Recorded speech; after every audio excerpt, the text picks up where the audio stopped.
Ladies and gentlemen, the Vice President of the United States, Mike Pence.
What a great crowd. Let me say it again. Hello, Michigan.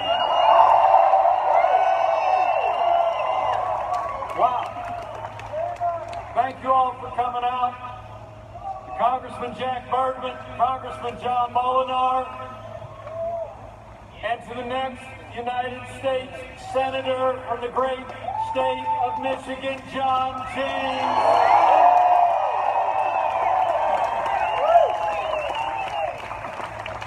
It is great to be back in the Wolverine State. But I'm here for one reason, and one reason only. And that is that Michigan and America need 4 more years of President Donald Trump in the White House. I mean, how about that speech last night?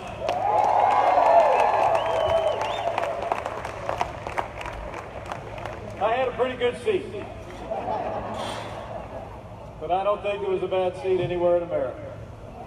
Last night, President Trump laid out a vision about what he called the next great chapter of the great American story, and it was quite a night.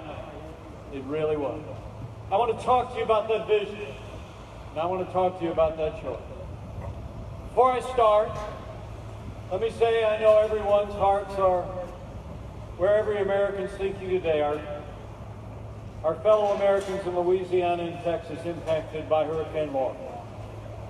It was the worst storm of that magnitude to strike that part of Louisiana in 150 years.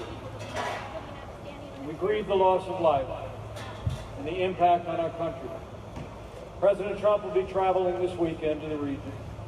We've deployed FEMA and resources across the area. We're supporting state and local authorities, but let me just say to the people of Louisiana and Texas and all the affected areas, we are with you today. We will be with you tomorrow until you rebuild bigger and better than ever before. So help us God.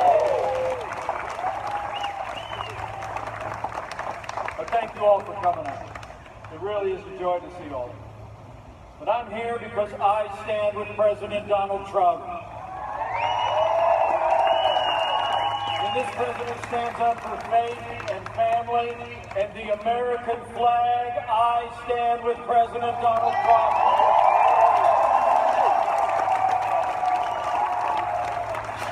And when this president stands up for American jobs and American workers, I stand with President Donald Trump. And when this president stands up to the radical left and their socialist agenda, we stand with President Donald Trump.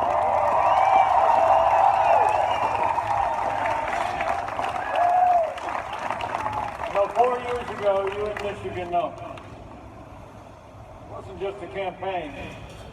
a movement was born. A movement of everyday Americans from every walk of life. Here in Michigan, you believed we could be strong again. You believed we could be prosperous again.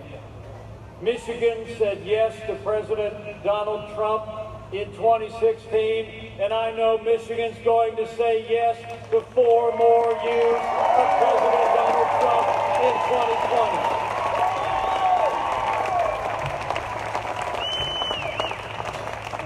You know, the choice in this election couldn't be clearer. But as the President described last night, South Lawn of the White House, the stakes couldn't be higher. And you've got a president today who I can tell you firsthand, having served at his side every day the last 3.5 years, who's always put America first. He's rebuilt our military. He revived our economy. And he stood by all the God-given liberties enshrined in our Constitution, like the freedom of religion, the freedom of speech, and the Second Amendment right to keep and bear arms. Every day.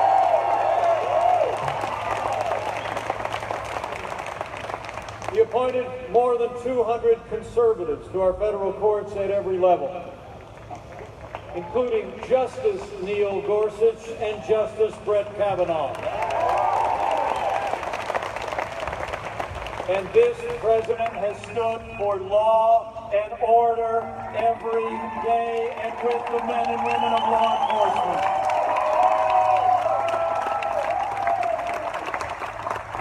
And our first 3 years was an incredible record, with the strong support of partners in Congress, like Congressman Jack Bergman and Congressman John Molyneux.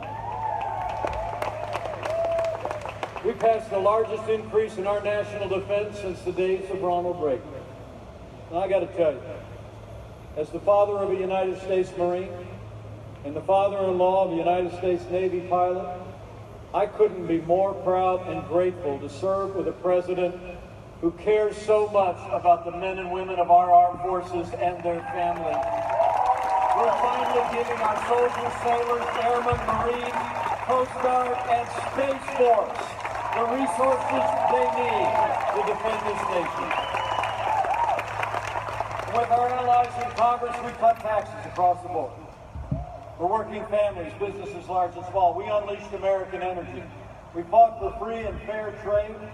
And in our first 3 years, businesses large and small created more than 7 million jobs, including 500,000 manufacturing jobs all across America.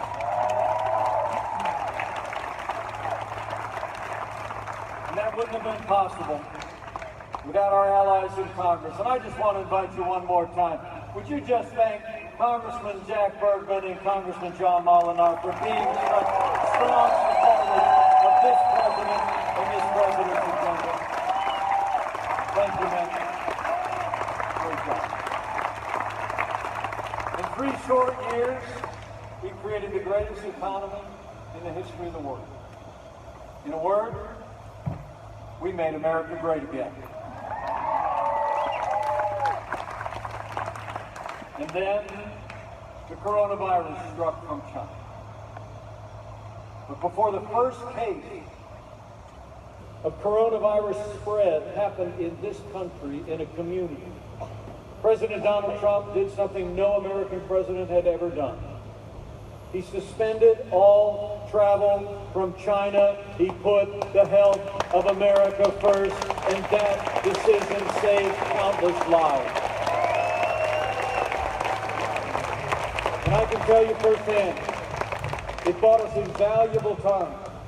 At this president's direction, we launched the greatest national mobilization since World War II. We marshaled not only the full resources of the federal government from the outset, but we actually forged a seamless partnership with states across the country. And we partnered with the great private sector in America. Incredible to think we reinvented testing and working with companies like Ford and General Motors. We actually produced more than 100,000 ventilators in 100 days. We distributed billions of supplies to our doctors and nurses and healthcare workers around America.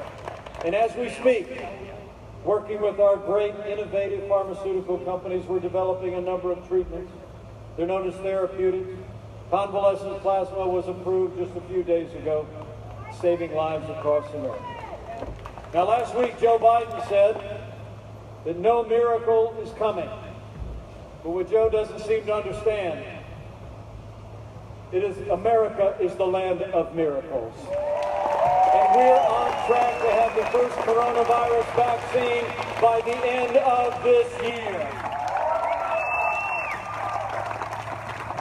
American innovation has risen to the challenge, provided the resources, the testing, and the supplies that our great healthcare workers have needed every step of the way.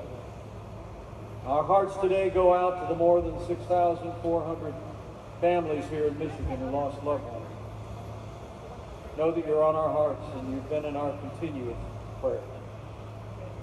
Truth is, our healthcare workers did an extraordinary job. Would you join me in thanking the doctors, nurses, healthcare workers, and first responders that stepped up and into harm's way throughout the course of this pandemic? You've made us proud. You know, thanks to the courage and the compassion of the American people, we're slowing the spread. We're protecting the vulnerable. We're saving lives. And we're opening up